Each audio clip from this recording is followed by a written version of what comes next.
Appreciated the kind words you shared a few weeks ago about Senator Cruz and me working with the White House to identify qualified judicial nominees.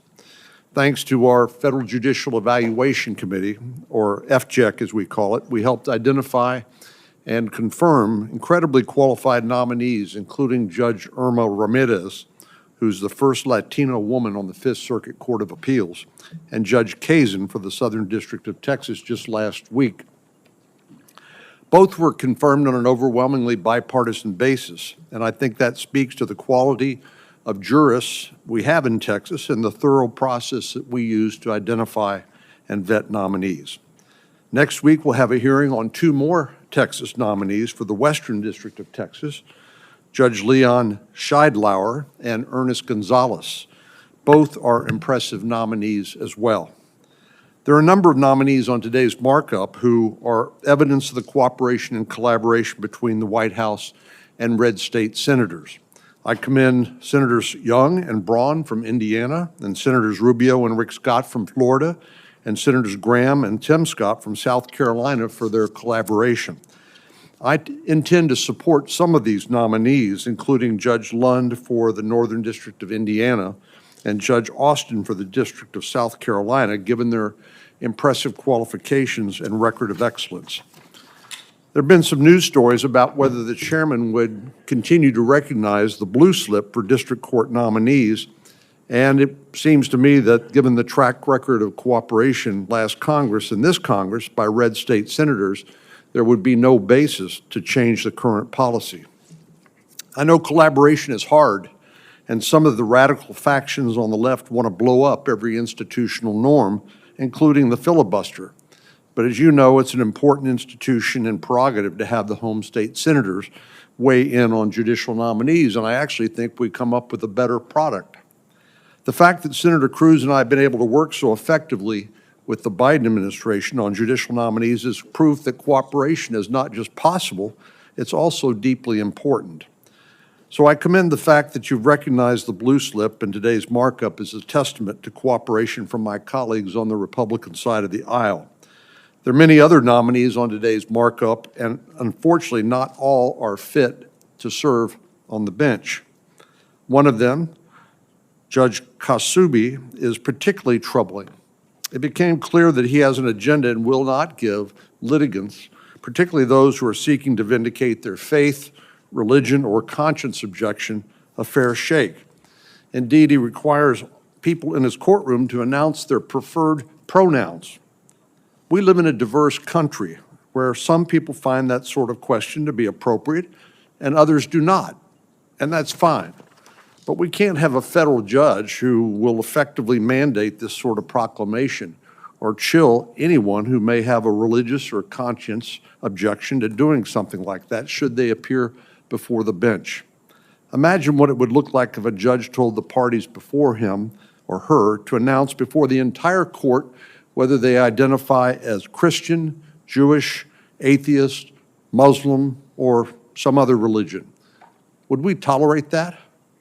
Our court system is blind to who you are, where you come from, how rich you are, or who you represent.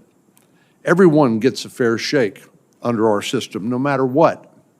That's required under our Constitution, and judges must set aside all their personal beliefs and strictly apply the law, or they're simply unqualified to serve. Judge Kasubhai has proven that he will not do that. In an essay he authored in 2021 while serving as a federal magistrate judge, he said, "We have to set aside conventional ideas of proof when we're dealing with the interpersonal work of equity, diversity, and inclusion." That's an astounding statement from a federal magistrate judge. Let me repeat, he says you need to set aside conventional ideas of proof. That's saying we need to set aside the law. A federal magistrate judge said that in the legal bulletin when discussing his ability to see things in an unconventional way, or as he called it, understanding truth. What I take that to mean is that he will set aside the facts, the law, and the applicable legal standard to get the result he wants. And if you happen to be a litigant asserting a religious liberty claim, for example, or perhaps someone trying to protect your conscience under the Religious Freedom Registration Act, you better hope you don't draw Judge Kasubhai. I also have serious concerns about another nominee on the markup, Judge Manangi, who was nominated to be a Third Circuit judge. I'm troubled by this nominee's views on a number of issues, chief among them being terrorism and anti-Semitism. As each of us know, on October the 7th, the world changed when the terrorist group Hamas attacked innocent civilians in Israel. They brutally murdered, abused, and kidnapped innocent civilians. The singular goal of Hamas is to eliminate the Jewish people and to wipe Israel off the map. Since that attack, we've seen a wave of disturbing anti-Israeli rhetoric spread like wildfire across social media and even here in the halls of Congress.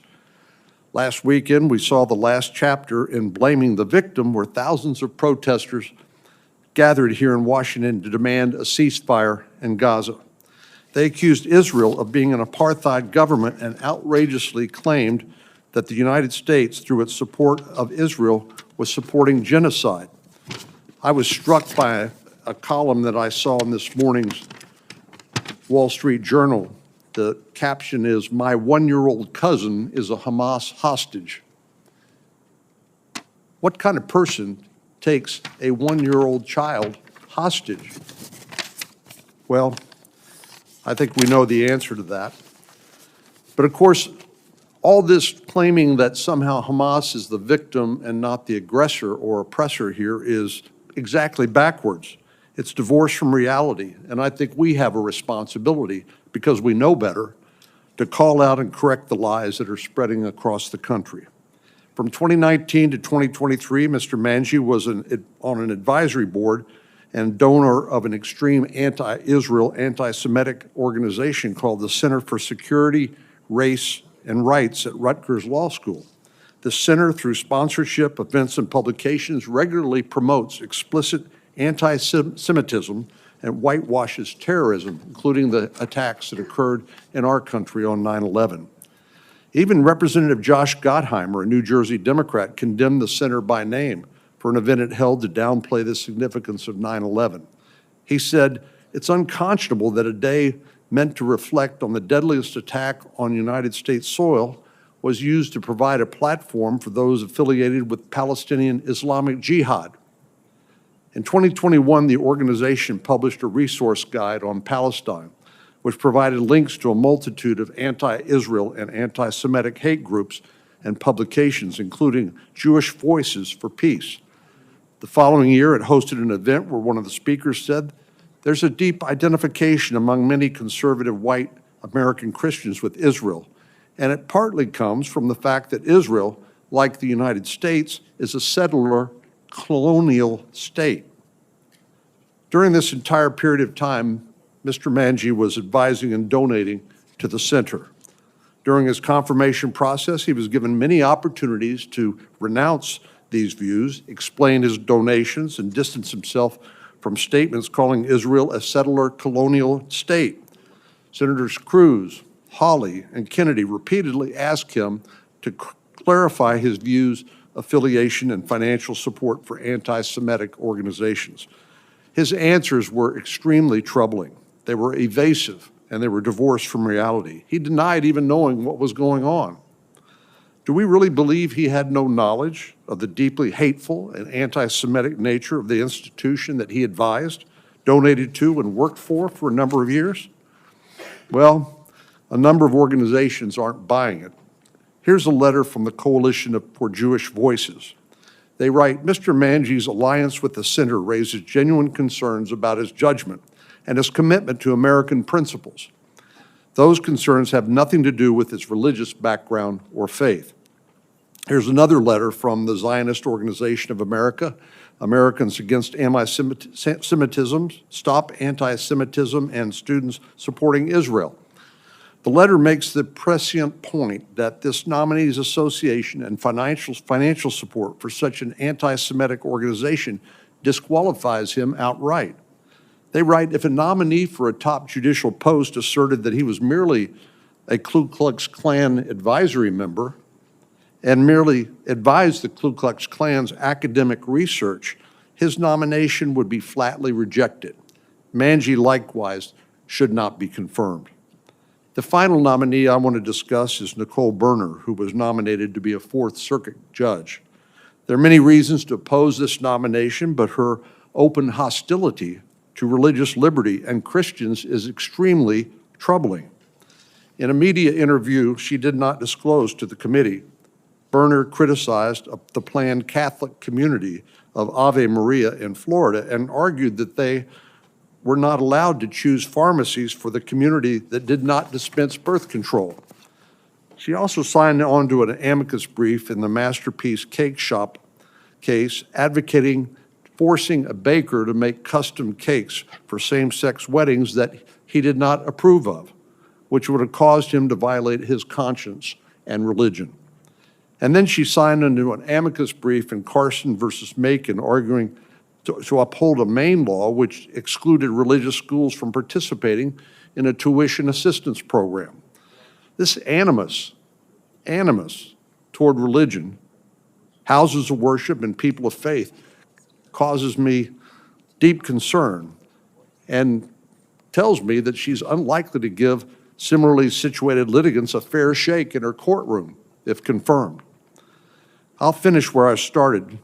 There's some good nominees on today's markup, and I commend my colleagues from red states for willing to work with the House in good faith. But there are also some deeply troubling nominees on the markup, and we can do much better as a country than Judge Kasubhai, Mr. Manangi, and Ms. Berner. And I urge my colleagues to vote no on those nominees. Thank you. Thank you. I would like to just remind